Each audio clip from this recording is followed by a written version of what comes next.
Alon Pinkas is a former Israeli diplomat and columnist for the independent newspaper in the UK. Joins us now from Tel Aviv. Good to have you with us. So, amidst all of the potential US media talks about maybe a US mediation effort coming together, we've got in the last hour claims from the Israeli military that they've killed Ali Shadmani, a senior commander, wartime chief of staff of the Iranian armed forces. Is that a sign that the Israeli army is not seeking to end the conflict at this point? It's actually seeking to escalate it. How do you read that?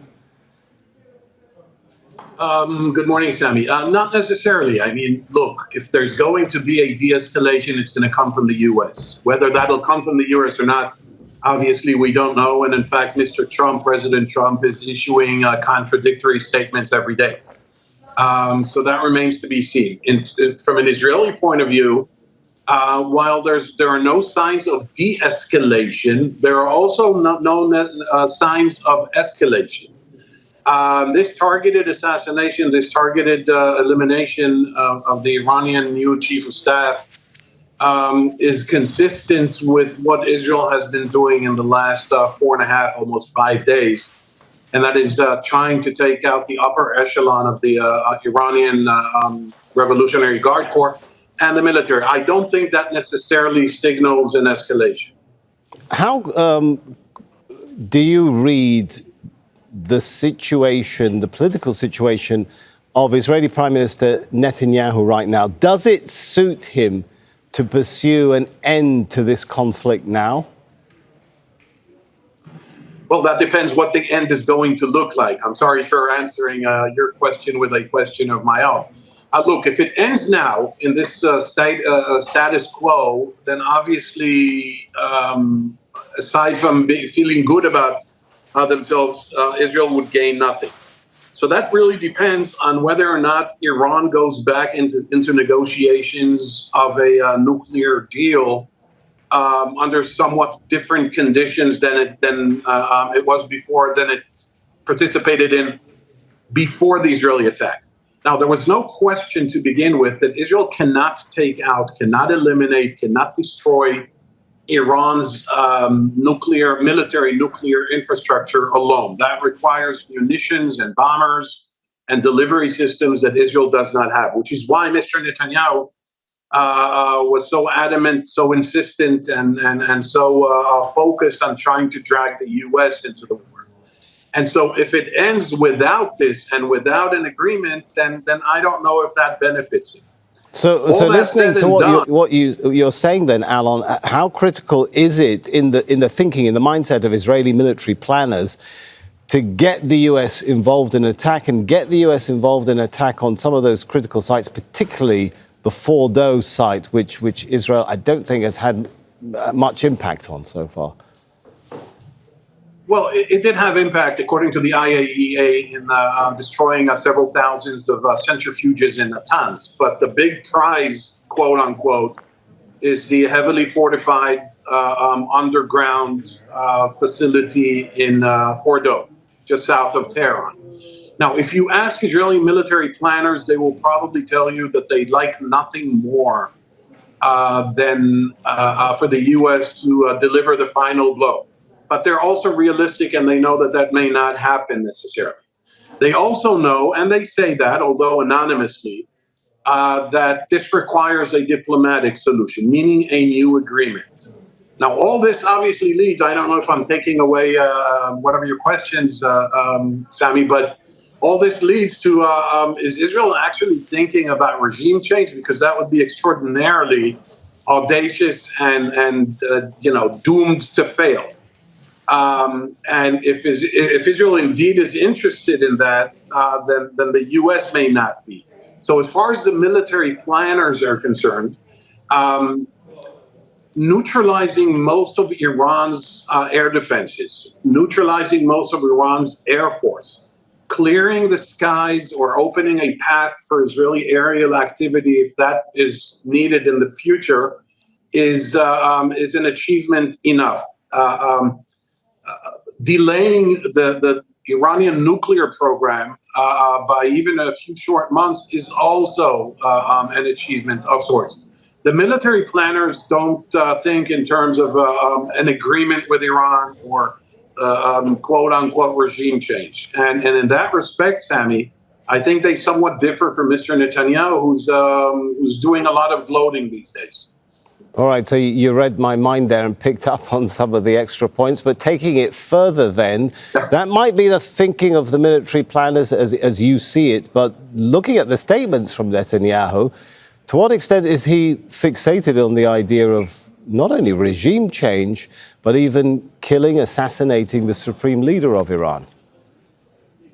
Yeah, that's a very strange thing, because first Israel said no, absolutely not. Then it said nothing is off the table. Then it said maybe. Then Mr. Netanyahu last night evaded the question altogether. Look, you cannot affect regime change with F-15s or F-16s, and a country of 10 million still bogged down in a war in Gaza can certainly not bring about or facilitate a regime change in a country of 90 million, 1,800 kilometers away. And so I think that would be somewhat pretentious and ambitious beyond any viability. But yes, in terms of wishful thinking, obviously Israel, which claims, and rightly so, that it has and never had a conflict with Iran, neither territorial nor ideological, but that since the Iranian Revolution, the Islamic Revolution of '79, has some kind of a religious problem, or the Iranians have a religious problem with Israel, et cetera, that Israel would love to see a regime change, a more stable regime. But as was the case in Iraq... Sorry, just to clarify, Alon, you didn't suggest there that the Iranian leadership has said they have a religious problem with Israel, right? Because all their statements have... They do. Well, can you tell me any statement that an Iranian official has said they have a religious problem with Israel?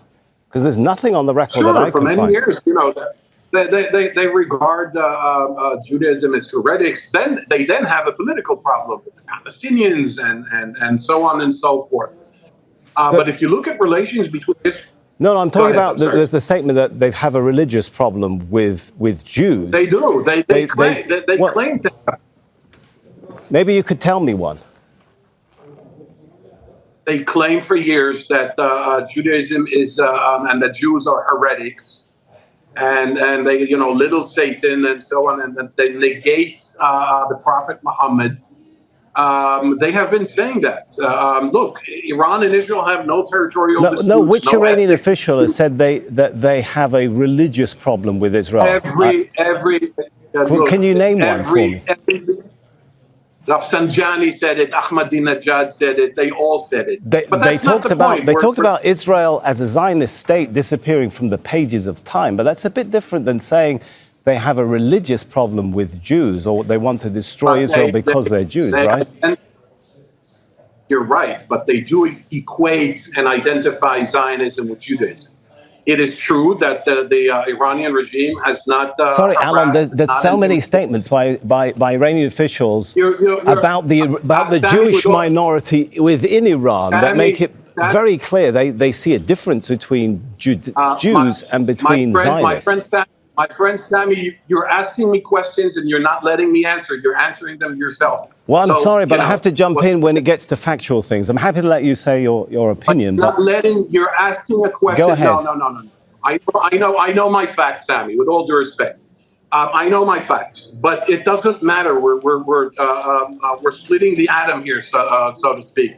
No pun intended. That is not the point. The Iranian Republic never intimidated the Islamic Republic, not the Iranian Republic. Never intimidated the Jewish majority. You're absolutely right. In fact, there were Jews in the Majlis. You're absolutely right.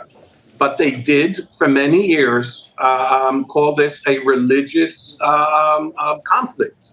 And there's no way around that. By the way, the Palestinians never said it. The Saudis never said it. The Egyptians never said it. The Iranians did.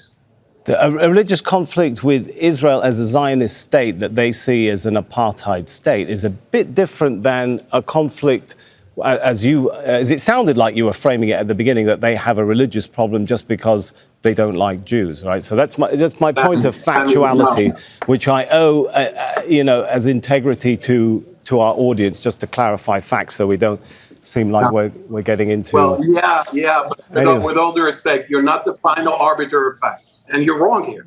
You are wrong here. Apartheid, yes. Well, I'm still waiting for you to Objection tell me to one statement that an Iranian official, you said Rafsanjani, give me a statement, Rafsanjani, if I'm wrong, said that they have a problem with Jews or I don't remember the Judaism. date, but I do not remember the date. All right, we'll leave it air. at that then. We'll leave Has it. been said, okay. All right, Alon Pinkas, I think we've lost the connection anyway. But anyway, if you can hear me, thank you so much, Alon Pinkas, former Israeli diplomat, for coming in, having a good discussion there. Thank you so much. Thank you. Make sure to subscribe to our channel to get the latest news from Al Jazeera.